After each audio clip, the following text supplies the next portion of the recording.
Assalamualaikum and good morning, good night, good evening from whatever time you are watching or listening to this podcast. So this is officially, unofficially, the first episode of Borakkan with Kelly. I don't know if it's this going to be a thing, an ongoing thing or not, but we shall see. So today, our guest today is a friend of mine, a classmate of mine from my high school, Nisa Jalani. Hello. She's such a great person, but I'll let her to brag about herself. So Nisa, sebelum kita proceed, why don't you introduce yourself to the audience listening? Okay, thank you so much, Kelly, for inviting me.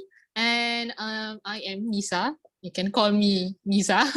And I am currently a fresh grad from Bachelor of Civil Engineering at Uni 10. So unemployed, basically. But I think you're missing one part though. You're not actually menganggur. You're actually freelancing. You know, Yes, as an yes, MC. Tell the audience more about that. Yes, okay. Freelance MC. The thing about freelancing is macam you don't have any job for one period and then pop one job. But the job is a big price lah. But dia macam depend pada luck lah. So tak apa nak best sangat freelancing. Very very risky lah to be it in a career. So untuk mengisi masa lapang tu I did a freelance MC, and before COVID I did a lot of events, alhamdulillah. But masa COVID ni memang I did some events too, but online. Yeah, so macam moderator ke something like that lah. But the challenges is actually bit tougher lah. Macam orang fikir freelance MC online senang kot, macam apa je pun kau nak cakap online kan.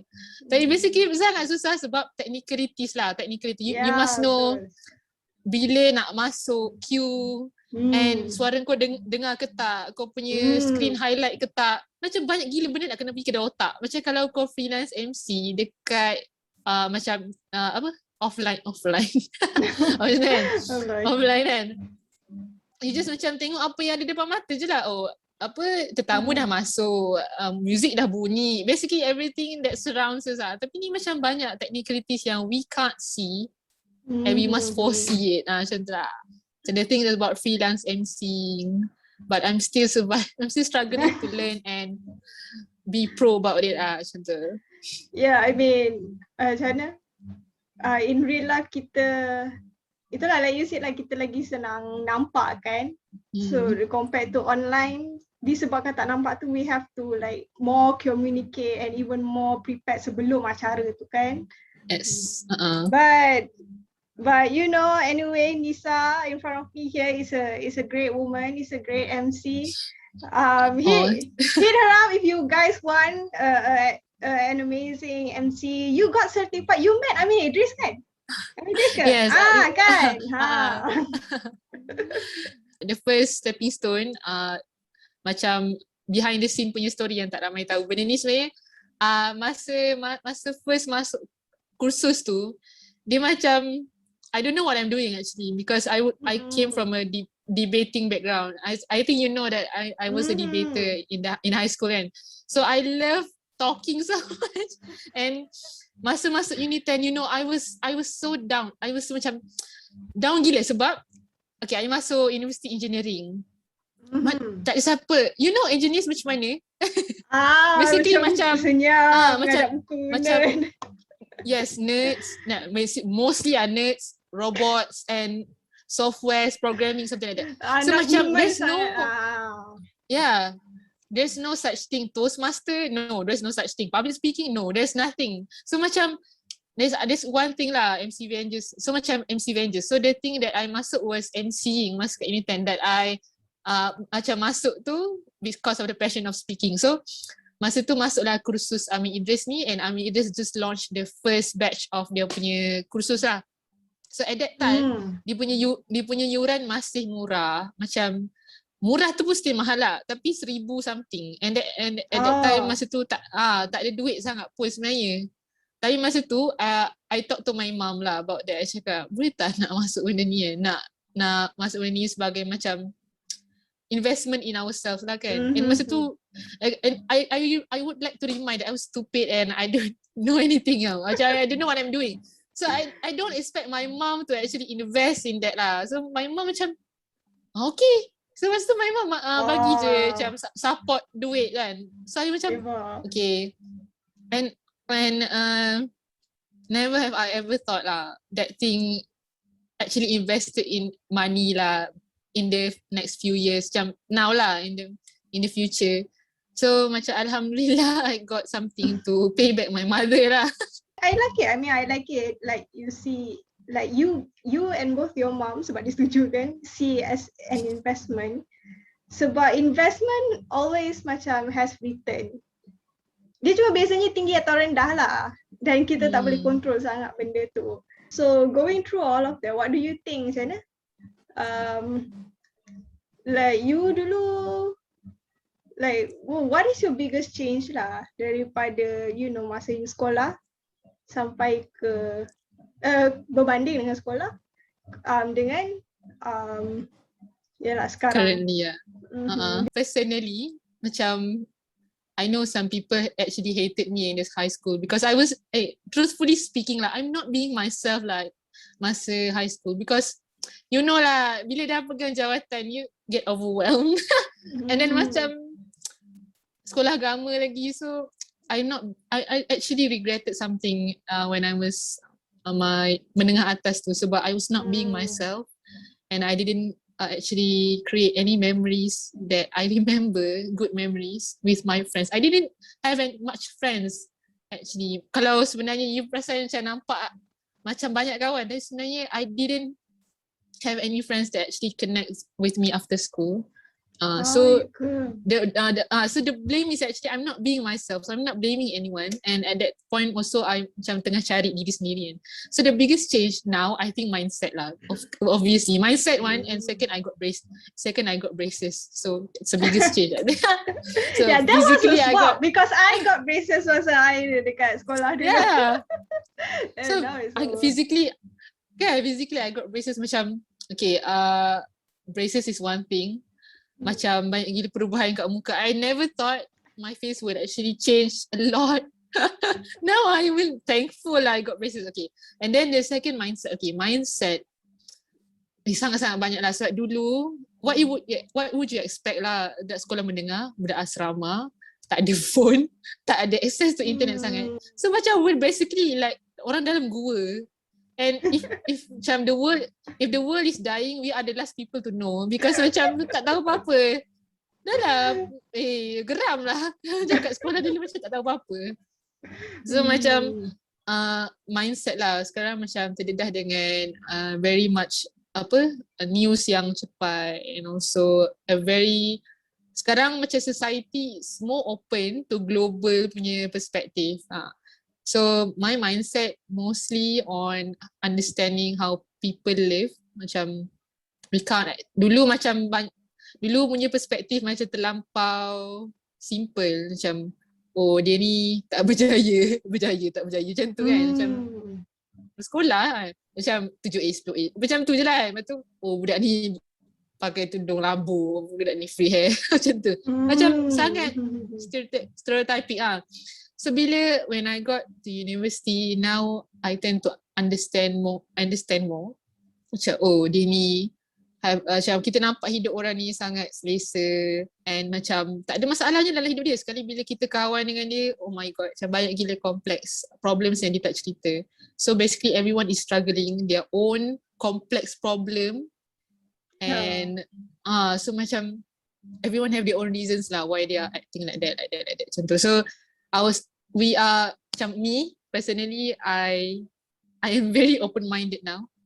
So macam anything that you show to me or say to me, I will actually think more than I should. Macam mas banding dulu lah. I think like that lah kot. The biggest change lah. The biggest change for me. Yeah, macam ni, even for me, macam mana the black and white mindset tu is like really the most macam changeable to me. Sebab macam mana? Sebab kita tahu macam mana kita dekat sekolah dulu, kita tahu that life is not really black and white. Tapi benda tu kita tahu sebab orang cakap dengan kita. You know, there are a lot of gray area in life. Dan kita dengar macam like, okay. Macam tu kan. But actually, and also the system but actually, bila you keluar daripada sekolah, baru you dapat macam hayati tau. Maksud hayati tu, I mean the word hayati, hayat tu maksudnya hidup. It's literally living it. Macam tu lah. Baru you rasa dalam segenap tubuh you that actually things are not like binary and stuff. Yes. So yeah, if there's one thing I could say to my past self masa kat sekolah dulu, like I would say like jangan binary sangat boleh tak? Jangan black and white. Yes. So itu pun mostly sebab sistem lah, our education system kan. Macam if it's either that macam tu, it's not A, B. So macam our education system lah. Another thing macam bila dah masuk real world baru kita faham the thing that we see is not as simple as shown lah. Macam tu, there's a lot of bila sebenarnya masa my first year macam tu kan, so I was very naive kan. Of course lah, keluar dari sebuah agama and we think that everyone is good, everyone has good intentions, everyone is not stealing any money. So we are, lah, Nisa memang very naive masa Nisa masuk unit 10 and I get my first macam black history lah masa tu. People are taking advantage of me because I'm being so kind and so stupid lah at that time. So macam so naive lah. So macam people ambil kesempatan and jadikan Nisa kambing hitam. So at that time I tak buat pun benda tu and I was blamed for it. And masa tu macam I was traumatized lah at that point because I don't expect a student can do that to me.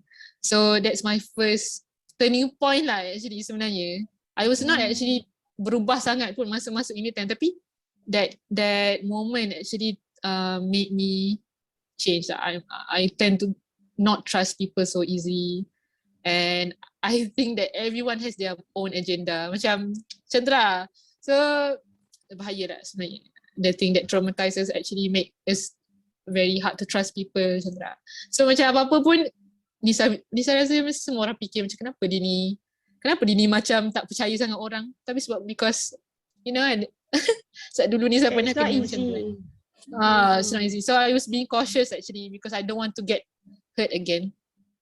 But sometimes my instinct are true, sometimes are not lah. Dulu Nisa pernah macam being very cautious to this one friend and I thought that he has his own agenda lah, macam dia ni nak jatuhkan aku ke, nak apa dia nak buat kan, dia nak something daripada aku, tapi aku tahu dia tak nak kawan aku seterah. So masa tu sebenarnya bila dah lama kawan baru perasan dia sebenarnya memang dia nak jadi kawan je, bukan nak apa-apa. So bahayalah because macam kita kena fight diri sendiri, something like that. I mean like we said also life is not black and white kan. It's just the tricky thing is balancing it lah. Balancing it is very very like tricky lah. Like itulah like I said juga tadi, like when we live it baru kita faham actually betapa betulnya benda tu dan betapa susahnya sebenarnya kita nak ikut benda tu. Time tu lah kita diuji. Time tu lah ayat Allah kan yang cakap like you akan diuji. Kita selama ni dengar macam akan diuji. Lepas tu kita mungkin masa sekolah dulu fikir benda-benda kecil tu macam ujian. Macam contoh jemur kain ada ujian waktu ujian. Contoh kes lupa bawa pen merah cikgu marah tu ujian. Dah keluar ni like oh my god, that is not the ujian that all of these people are talking about. Yes. So wow. I mean, okay, tadi I tanya macam what is your biggest change after school? Tapi ada tak macam things yang you tak sangka you bawa sampai sekarang? You ingat benda tu maybe you akan tinggalkan dekat sekolah. Maybe it's just like a school thing, a trade ke atau hobby ke atau whatever, whatever. Macam contoh I lah kan, it's actually writing, menulis. I actually suka menulis. I tak ingat sejak bila I suka menulis. Sebab I ingat I dah mula pasang niat nak ada novel sendiri sejak darjah 5. So what about you? What is the thing that is consistent within you since school sampai sekarang? The thing consistent about me, my sleeping habits lah, of course. Macam dekat asrama suka tidur. Sekarang pun suka tidur sama je. So bila tapi another thing yang macam consistent yang I didn't expect is, bukanlah tak expect yang benda tu dalam diri kita kan. It's the thing that I'm passionate to learn something new lah every day. Maksudnya macam I tend to get bored very easily. So macam dulu kat sekolah pun sama. Memang Nisa tak boleh tahan buat benda yang sama dalam sebulan, 2 bulan. Nisa tak tahan. So Nisa akan macam depressed, breakdown je lah. So it's a problem and also a gift lah. Another thing that's great about MCing is we tend to have different events, meet new people. So macam every event tu macam something new lah. Macam tu, wedding, masa tiba-tiba carnival, tiba-tiba running. So macam Nisa suka benda tu. Nisa suka benda yang lain-lain lah. Nisa jumpa ramai orang. Basic extrovert. Cliche. Typical extrovert lah tu lah. So macam the same thing about Miss that lah. Macam Nisa perasan. Tapi the hard thing is when we have to adapt to system. Contoh macam kena kerja kan. So every day basically doing the same thing. Masa intern hari tu Nisa memang seksa kan. Doing the same report, same format, same project, everything same. So macam Nisa I have to find something lah to not think. Basically sekarang pun masih tak tahu lagi cara penyelesaian dia. Tapi dulu masa mula-mula memang agak sedih lah. Tapi sekarang macam dah trying to adapt lah. Macam tu. Yeah, itulah.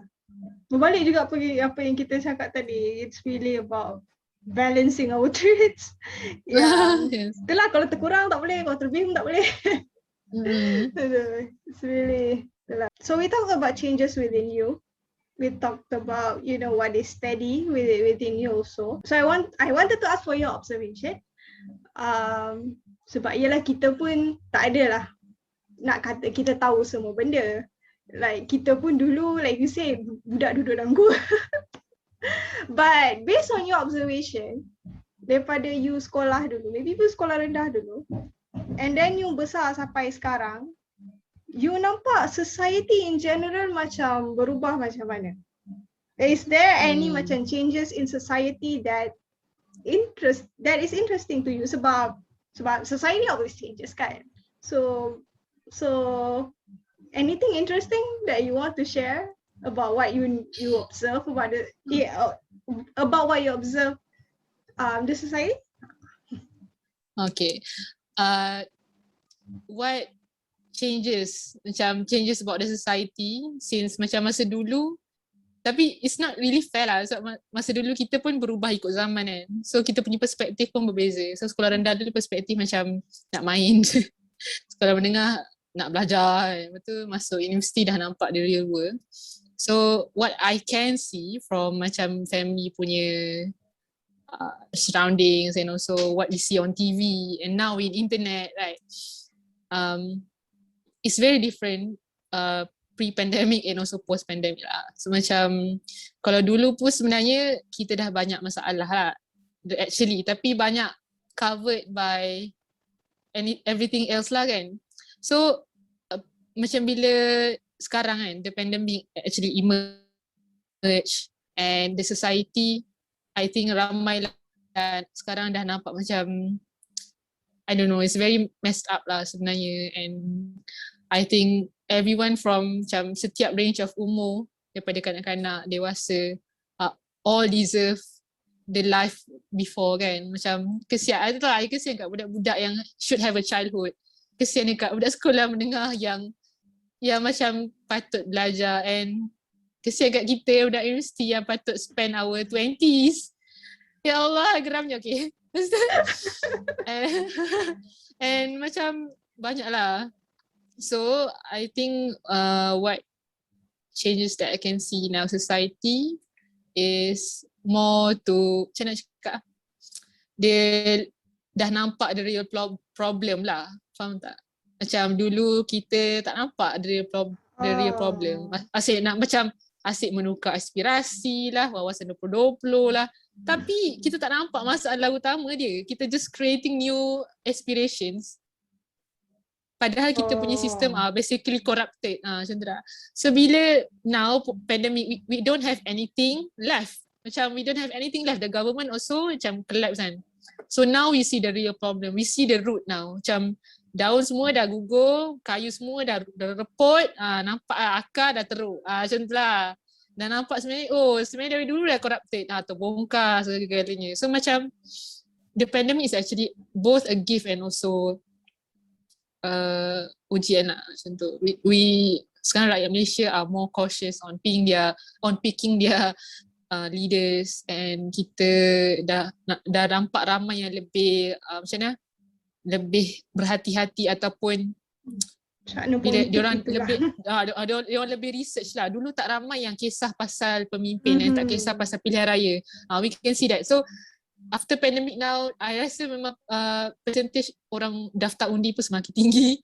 So people are more concerned about the real problem that dulu kita rasa macam apa-apa pemimpin kau pilih pun tak ada kena dengan hidup aku. Sekarang ambil kau kan, salah pilih ambil satu Malaysia kena, macam tu kan. And we see from other governments that actually the thing is not impossible to do. Macam why New Zealand can be like that, why Australia can be like that. Macam it means that something's wrong lah. We are a legit small country, and I think there's a very much difference lah. Dulu macam people are a bit jumut and still have the same stereotype yang women cannot lead because of their hormones and also PMS and something like that. But now we can see macam, I don't know, dulu I macam feminist lah, sekarang I macam dah neutral. dulu masa I was bertanding, masa tu I bertanding untuk MPP pilihan raya, and bear in mind Unit 10 is actually majority lelaki. So masa tu there's never vice president tahu, bukan presiden. Vice president tak pernah ada perempuan in history. So masa nak pilih tu I elected macam I elected masa tu I pilih, I cakap I nak jadi the vice president yang perempuan, etc. So masa tu as usual memang kalah lah, memang takkan jadi lah. So macam presiden lelaki, vice president lelaki. So that time tu I macam okay tak apalah. And this year I heard that Unitan dah terima untuk vice president perempuan. So because macam Nice. So dia bukanlah terima, dia macam it all depends on votes. Masa tu macam dia tak ada kaitan dengan sistem pun. Kalau ramai yang vote perempuan jadi presiden pun boleh je. Tapi at that time because of votes, maksudnya orang tak rasa that I can lead lah as a both gender and also my potential masa tu. So I can actually blame the gender. Macam tak boleh lah blame sebab aku perempuan ke tak jadi. Mungkin juga sebab my potential. Tapi I was actually bangga lah masa tu. Tahun ni the new line is vice president perempuan macam tu. And also we can see that after Jacinda Ardern became a legendary at New Zealand apa semua, people starting to realise women can actually lead. Women can actually lead and also have children macam tu kan. Lepas tu suddenly there's a gerakan I see on Twitter, tiba-tiba semua macam cakap why not perempuan yang jadi pemimpin, perempuan yang jadi PM, apa kata try. Masa tu lah someone had actually suggested something lah, and it means that people are starting to believe it lah. Macam kalau dulu jangan harap lah ketua kelas pun tak ada nak jadi perempuan kan, macam tu. So betul. dia punya level of tu kan. So I can see that the society has now changes lah. Macam diorang punya mindset, diorang punya on how they spread messages kan. Kalau dulu tengok Twitter macam lawak-lawak bodoh je, gelak-gelak. Tapi sekarang full of news and also informations that we want to spread to others. Macam tu lah. Maybe because of pandemic, I don't know lah. Itulah macam for me pun I see personally macam mana May 2018 tu is really very historical untuk Malaysia lah. I don't even care apa macam mana. Sebab at that point, it gives people hope. I talk about this in a previous video also. Because that macam event bagi kita harapan sebab yang membuat reformasi 2018 time tu kebanyakannya adalah pengundi first timers kan, pengundi baru, pengundi muda. So it give us hope yang we can change things compared to maybe dengan generasi parents kita, contohnya yang diorang dah bertahun-tahun mengundi tak ada apa-apa pun berubah kan. And even and daripada pilihan raya tu pun kita ada timbalan Perdana Menteri Perempuan kan? Perempuan. Kan? So there's a lot of hope that came from 2018 dan I see that hope tak surut walaupun selepas apa yang boleh terjadi lepas tu lah, di mana you know like all of those like backdoor punya kerajaan and stuff kan, which is you know it's not a thing that we're proud of. It should not happen. Tapi itulah harapan daripada 2018 tu that we can change things properly, neutrally through politics, itu masih berterusan sampai sekarang. So yeah, I mean it's interesting juga ya that yang you cakap tu. It's a very interesting change macam to see lah, because like itu baru cerita pasal Malaysia, kita tak cerita lagi pasal US punya Gen Z. Punya Gen Z is very powerful kan. Aku nak tanya kau lah, you identify as a Gen Z or as a millennial? I don't know because so macam I don't really feel belong in Gen Z sebab macam the songs that they hear and macam benda yang diorang tak tahu, macam kita tak belong lah. Tapi dulu masa I pernah cakap dengan my friends, my group of friends tu macam yang budak 2000 ke atas bukan kita punya geng macam tu. Sebab I don't know lah, memang dia orang punya generation macam tak ngam lah kita, macam pemikiran dia orang pun lain macam tu kan. Tak tahu lah. Mungkin dia sebab kita gambar kecil-kecil dulu pun kabur kan. Dia orang gambar kecil-kecil dah HD gambar. So, dia macam gambar video, banyak video kan. Video. Kita tak ada video pun. Ada pun gambar kabur. So macam tak rasa belong lah. Rasa belong untuk millennial sikit. So, macam tu lah. Kita layan Linkin Park, dia orang tak layan dah Linkin Park apa benda dia tak tahu kan. So macam tak tahulah. Sebenarnya dia walaupun tergolong rasa macam tak belong lah macam tu. Apa, it's okay. I just think it's interesting question to ask on the spot. Sebab ada je. Like I think I heard of a TED Talk yang dia kata actually classification of generations ni sebenarnya is a myth. Blah blah blah blah. Kan. It could be, but I just think it's interesting sebab the way like kita naturally classify generation is the way how we see changes in society actually. Like macam for me, if you ask me that question kan, dulu I ingat I millennial tau. Dulu I identify millennial. Cuma masa tu millennial kebanyakannya dah kerja dah grad. So I just thought I am a millennial yang masih belum grad kat uni kan. Sebab kenapa I identify as a millennial? Sebab I jenis I personally actually like adulting and adulthood. I actually look a lot older than I am.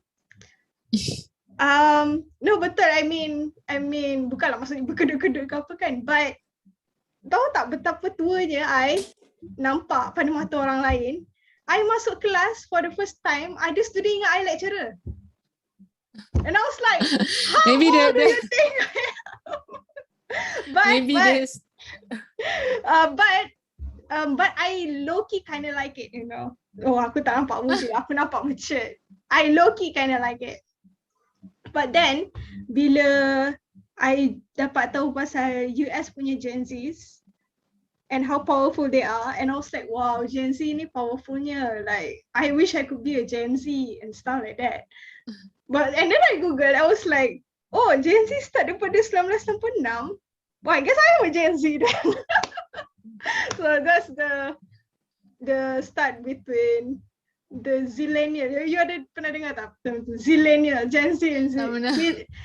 Tu like it's a term Gen Z. coin. Gen Z plus millennials. We are the Zillenials. Yang terombang ambing tak tahu Okay. tergolong dalam kategori mana. Alright. Macam tu lah. So with that being said, yeah, like I said tadi, although the classification of generation could be categorized as a myth, kita masih boleh nampak lah that there are significant differences between remaja dulu dengan remaja dulu yang sekarang dah belia dengan remaja sekarang. And of course this pandemic has even like greater pandemic ni lagi mengubah secara drastic lah kan kita punya environment, which changes our way of life. So do you think you would fit jadi teenager sekarang ke, atau you would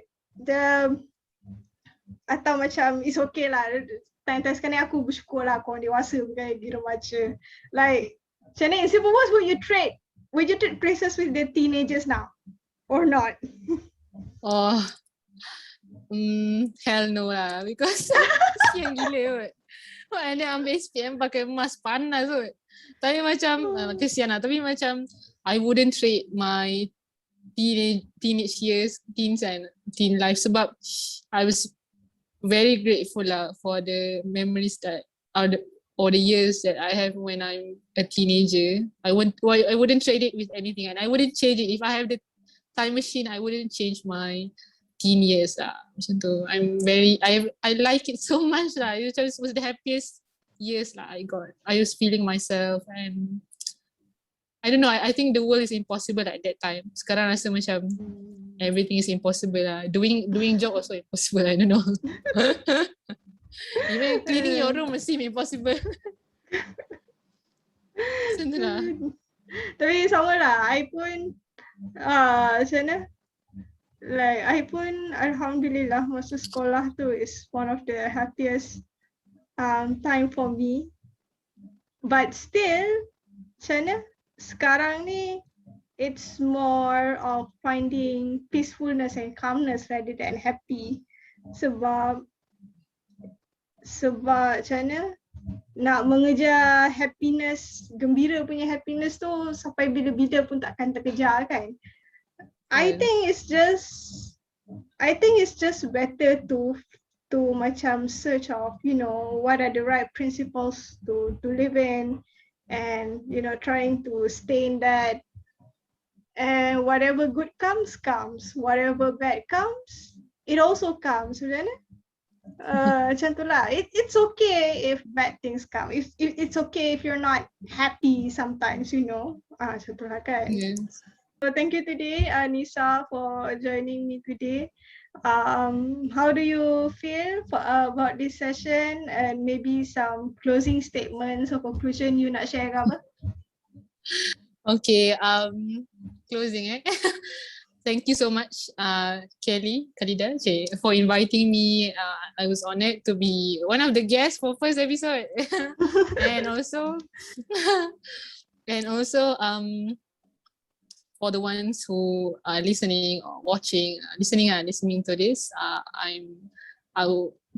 Nisa doakan kita semua ada umur yang panjang untuk capai impian yang kita nak di dunia ini, and also macam find the things that we are passionate about and finding our purpose to live lah. Macam not the purpose yang we know our purpose to live is actually beribadah kepada Allah, something like that. But the things that make us live, that make us feel want to live, like that makes us feel want to wake up tomorrow. Chandra. Because the things are getting repetitive every day. So I hope that you find something in your life that you are that you want to cherish. And yeah, inshallah, happiness for all of us. InsyaAllah, amin, ya rabbal alamin. Okay, so that's it with Nisa. Thank you again, and thank you to everyone who is listening. So yeah, thank you to everyone. And kita tengok dulu, tapi insyaAllah dengan harapan doa, we will see you in the next episode. Okay, insyaAllah. InsyaAllah, bye. Bye.